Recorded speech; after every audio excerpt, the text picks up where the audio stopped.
Break के बाद आपका स्वागत है। खबरों में आगे बढ़ते हैं। इंदौर में थाना रावजी बाजार के अंतर्गत तेहरे हाथीपाला में खाद्य विभाग ने एक बड़ी कार्रवाई की, जहां पर बिना रजिस्ट्रेशन के चल रहे एक फैक्ट्री पर छापेमारी की गई। जी हां, खाद्य विभाग की ये बड़ी कार्रवाई सामने आई, जहां पर बिना रजिस्ट्रेशन के चल रही एक फैक्ट्री पर छापेमारी की गई। इस फैक्ट्री का संचालन ग्रामीण आबादी वाले क्षेत्र में किया जा रहा था, जहां पर गंदगी के अंबार के बीच शक्कर, बूरा और चिरौंजी का निर्माण किया जा रहा था, जिसको विभाग की टीम ने अपने कब्जे में ले लिया और फैक्ट्री मालिक को भी हिरासत में लेकर पूछताछ जारी है। तस्वीरें आप देख सकते हैं, फैक्ट्री में गंदगी का अंबार लगा हुआ है। खाद्य विभाग की टीम जो है वो किस तरीके से चेकिंग कर रही है, निरीक्षण कर रही है और गंदगी के बीच में यहाँ पर खाद्य पदार्थ का निर्माण किया जा रहा था। बताया जा रहा है कि यहाँ पर शक्कर का निर्माण कराया जाता था, चिरौंजी का निर्माण कराया, चिरौंजी बनाई जाती थी, वो भी गंदगी के बीच में। जिसके बाद खाद्य विभाग की टीम ने यहाँ पर छापेमारी की और यहाँ पर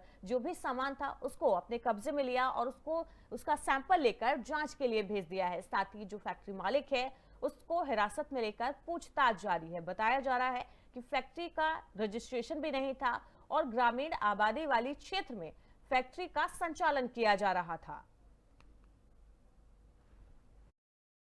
मैम, जैसे आपने कहा शक्कर के कारखाने में कार्रवाई की है, क्या क्या यहाँ पे मैम आपने कार्रवाई की? ये हमने शिकायत प्राप्त हुई थी, उसके बाद में हम यहाँ कार्रवाई करने के लिए पहुँचे, जहाँ हमने पाया गया था कि बिना खाद्य पंजीयन के खाद्य कारोबार किया जा रहा था और गंदगी में भी खाद्य पदार्थ का निर्माण किया जा रहा था। शक्कर, बूरा और चिरौंजी आदि का निर्माण किया जा रहा था, जिसके खिलाफ हमने कार्रवाई करी है, नमूना संग्रहण कार्रवाई और जब्ती की कार्रवाई करी है।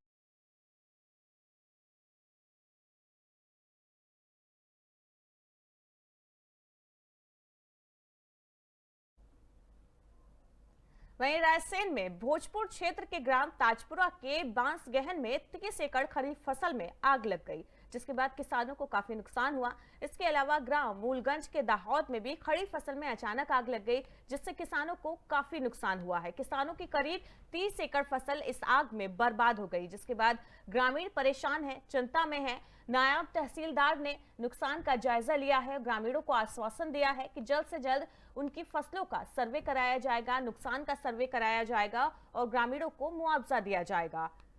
आप बता दें, पटवारी राजस्व निरीक्षण को भेजकर नायब तहसीलदार ने सर्वे के आदेश दिए हैं, साथ ही साथ मुआवजा दिए जाने की बात भी कही है। आपको बता दें, लगातार भोजपुर क्षेत्र में खड़ी फसल में आग लगने से अन्नदाता लगातार परेशान होते नजर आ रहे हैं। आए दिन किसी न किसी की फसल में आग लग जाती है। गर्मी के दिन है, ऐसे में जरा सी भी हल्की सी चूक पूरी जो किसान है उनकी मेहनत पर पानी फेर देती है। तस्वीरें आप देख रहे हैं, रायसेन के गांव की ये तस्वीरें हैं, जहां पर किसानों की जो फसल है खेत में पककर पूरी तरह से सूख कर तैयार है। ऐसे में उनमें अचानक से आग लग जाती है किसी कारणवश, जिसके चलते किसानों को काफी नुकसान हुआ है। किसानों ने जिला प्रशासन को अवगत भी कराया है, जिसकी सूचना के बाद नायब तहसीलदार ने एक्शन लेते हुए वहां पर पटवारी को भेजा है सर्वे के लिए और जल्द से जल्द किसानों को मुआवजा दिए जाने की बात कही है, जिसके बाद किसानों ने थोड़ी राहत की सांस ली है।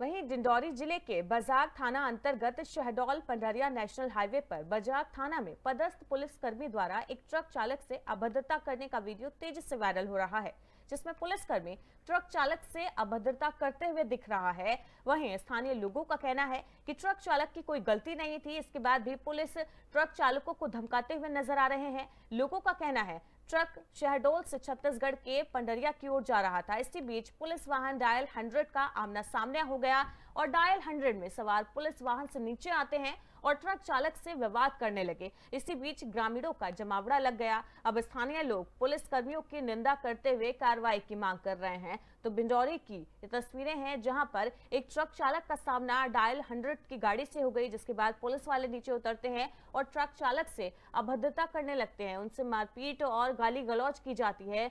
वहां पर ग्रामीणों, स्थानीय लोगों का जमावड़ा लगा। स्थानीय लोगों ने आरोपी पुलिसकर्मी पर कार्रवाई की मांग की है।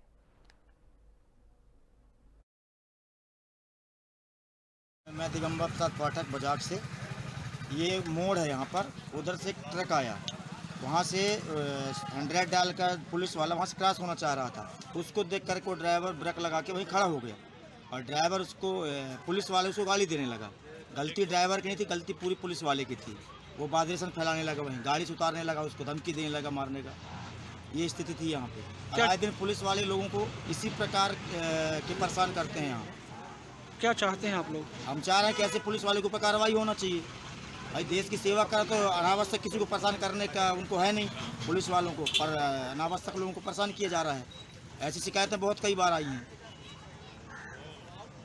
नहीं, बस इसने, मैं गाड़ी चला रहा था, इसने सर ने मेरा गाड़ी और इनका दूरी 4 फीट का दूरी था। इसने मेरे गाड़ी को रोका, रोकने के बाद क्या बोला, भोफड़ी के। किसने बोला? सबसे पहले सब यही बोला, ये साहब ने बोला, कहाँ का चेहरा दिखाओ पहले। कौन है? तो कौन है? पुलिस से कौन है? देखा मैं, पुलिस से कौन है? पुलिस है है ना, 100 नंबर वाली, ठीक है ना। वो 100 नंबर गाड़ी खड़ी थी, वहाँ जा रही थी, तो मेरे को इसने डायरेक्ट इसने वो भोफड़ी के। तो मैं उसको बोला, सर ये गलत बात है, आप किसी को गाड़ी नहीं दे सकते, आप पुलिस वाले हो, आम आदमी हम हैं, आपको लगी नहीं कोई बात नहीं है ना। इतना पब्लिक है, सारे पब्लिक के सामने इसने मेरे को भोफड़ी का बोला। ये कोई बात होता है? आप यूनिफॉर्म पहने हो, देश का नागरिक हो, हम लोग हैं, है ना, आप देश के जनता के सबके हम लोग हैं। इसके बाद ये थोड़ी कि देश के जनता को किसी को भी आप कुछ भी बोल दोगे। क्या चाहते हैं आप लोग? चाहते यही है सर, हम इसे क्या चाहेंगे, पुलिस वाले हैं, अच्छे से अपनी ड्यूटी करे, किसी आदमी को गलत शब्द ना बोले, यही शब्द है, और कोई कुछ इससे हम नहीं चाहते। क्या नाम है आपका? मेरा नाम विवेक है, मैं बीजेपी नेता कैलाश विजयवर्गीय इन दिनों सतना के दौरे पर है, जहां पर सतना पहुंचते ही जिला पंचायत सदस्य ने उनका भव्य स्वागत किया।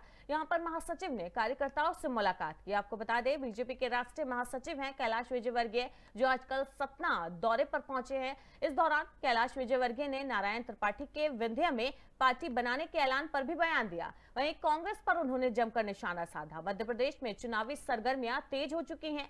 सतना रीवा के प्रभारी बनते ही बीजेपी राष्ट्रीय महासचिव कैलाश विजयवर्गीय मैहर पहुंचे। मैहर आगमन पर अपनी दावेदारी देने वालों की कतार लगी रही। वहीं कैलाश विजयवर्गीय ने इस दौरान सभी कार्यकर्ताओं से मुलाकात की, उनसे शिष्टाचार भेंट की और उनकी बातों को सुना।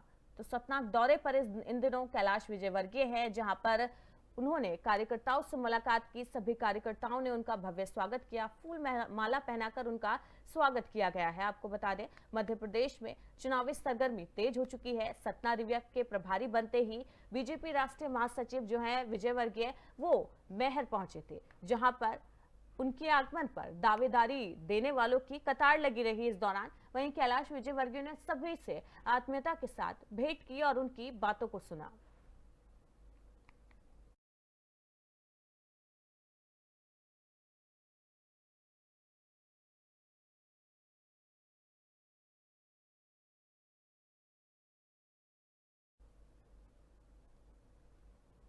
वहीं कोरबा में एक जंगल में मां बेटी को भालू ने दौड़ाया। महुआ बीनने गई थी मां बेटी जंगल में, जहां पर अचानक उनका सामना एक भालू से हो गया। भालू उनके पीछे पड़ गया, जिसके बाद भागते हुए महिला जो है वो एक पत्थर से टकराकर नीचे गिर गई। इस हादसे में महिला को काफी गंभीर चोटें आई हैं, जिसके बाद उसे अस्पताल में भर्ती भी कराया गया है। छत्तीसगढ़ के कोरबा में बताया जा रहा है कि महुआ बीनने के लिए मां बेटी को भालू ने दौड़ाया। उससे बचने की कोशिश में भागते हुए मां एक पत्थर से टकराकर गंभीर रूप से घायल हो गई। हालांकि दोनों भालू से बचने में सफल हो गए। सूचना मिलते ही डायल 112 की टीम पहुंची मौके पर। घायल महिला को अस्पताल में भर्ती कराया गया। बताया जा रहा है उसकी हालत फिलहाल गंभीर बनी हुई है। मामला बांगो थाना क्षेत्र का है। जानकारी के मुताबिक ग्राम सिलाहा पहरी निवासी आसन सिंह बिंजवार की कृष्णाबाई बिंजवार अपनी 6 साल की बेटी जमुना के साथ महुआ बीनने के पास के जंगलों में गई थी। महुआ बीनने समय अचानक वहां पर एक भालू सामने आ गया। भालू को देखकर मां बेटी काफी डर गए। अचानक अपनी जान बचाने के लिए उनको कुछ नहीं सूझा तो वहां से भागने लगे, दौड़ लगा दी, जिसके बाद भालू भी उनके पीछे पीछे भागने लगा। इस दौरान अचानक जो मां थी उसका पैर एक पत्थर से टकरा गया, जिसके बाद वो नीचे गिर गई। हालांकि इस दौरान भालू से बचने में दोनों मां बेटी सफल हो गई, लेकिन पत्थर से टकराकर मां की हालत काफी खराब हो गई है। उसको काफी चोटें आई है, जिसको जिला अस्पताल में भर्ती कराया गया है, जहां पर उनका इलाज चल रहा है। महिला के बताया जा रहा है कि सिर और शरीर पर काफी गहरी चोटें आई हैं।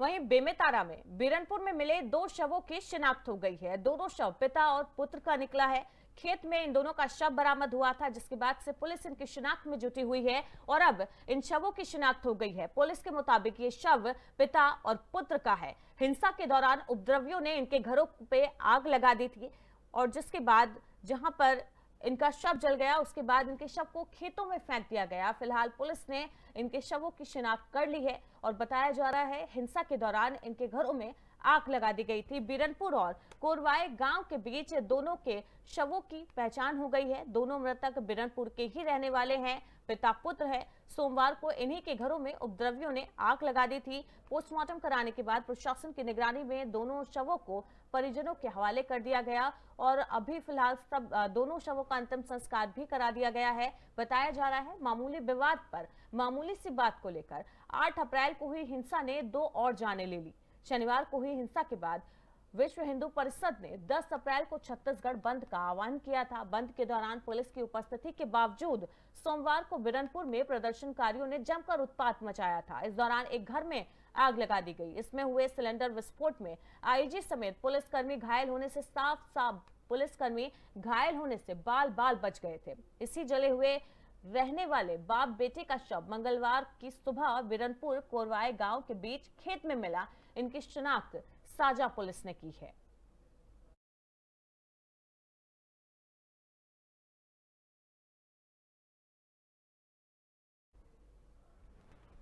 वहीं बलरामपुर से खबर सामने आ रही है, जहां पर अवैध तरीके से धड़ल्ले से लकड़ियों की तस्करी का कारोबार जारी है। सवाल करने पर जिम्मेदार अधिकारी चुप्पी साध लेते हैं, कोई जवाब नहीं देते। आपको बता दें, छत्तीसगढ़ में लगातार लकड़ियों की तस्करी हो रही है। इस प्रकरण में जिम्मेदार आला अधिकारी मौन साधे हुए हैं। दरअसल पूरा मामला बलरामपुर जिले के वन परिक्षेत्र रघुनाथ नगर का है, जहां कथा और सागवान की लकड़ी की तस्करी दूसरे राज्यों में की जा रही है। ये मामला बड़ा सवाल खड़े करता है। छत्तीसगढ़ के जंगलों से कथा, सागवान और सरई की लकड़ियों की तस्करी दूसरे राज्यों में धड़ल्ले से की जा रही है और अधिकारियों के कानों पर जू तक नहीं रेंग रही है। जानकारी के लिए आपको बता दें कि इस संदर्भ में जिम्मेदार अधिकारी रेंजर राम शरण से बात करने की कोशिश भी की गई, तो बातों बातों को वो टाल मटोल करते नजर आए। फॉरेस्ट रेंजर हमारे सवालों का जवाब देना तो बहुत दूर की बात है, हमारे सामने आने से भी कतरा रहे हैं। सोशल मीडिया पर भी ये वाकया काफी वायरल हुआ। इस पूरी तस्करी की जानकारी सोशल मीडिया पर दी गई, जिसके बाद भी पुलिस प्रशासन वहां का एक्टिव नहीं हुआ और जो माफिया है वो अवैध तरीके से धड़ल्ले से लकड़ियों की अवैध तस्करी कर रहे हैं।